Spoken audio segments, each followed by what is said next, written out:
कहते हैं ना कि नेपाली क्रिकेट में अगर जहां मेटर बड़ा होता है वहीं पे बड़े बड़े क्रिकेटर खड़े होते हैं। यानी कि देखो यार, जिस तरह की नेपाल अभी क्रिकेट खेल रहा है भाई, अनबिलीव। यानी कि आप सोचो कि बिना जीतने वाला मैच को जीत रहा है भाई। ये तो विश्वास नहीं हो रहा है कि कैसे कर रहा है नेपाल।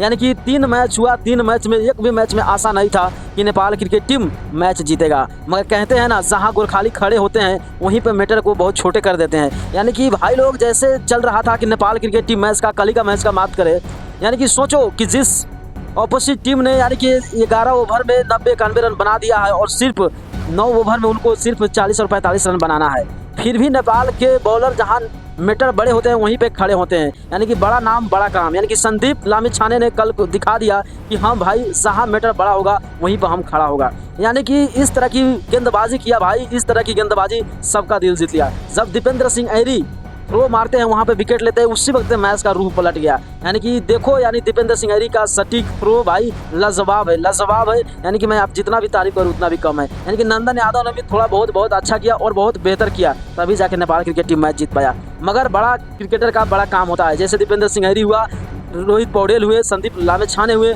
और भाई नंदन यादव तो अभी छोटे हैं मगर काम बड़े कर गए हैं। आप लोग इसको मैच में आप लोग सबसे ज़्यादा किस खिलाड़ी को मानते हैं कि उसी का वजह से मैच जीता है? उनका नाम जरूर कमेंट करें और वीडियो को ज़्यादा शेयर करके चैनल जरूर सब्सक्राइब करें।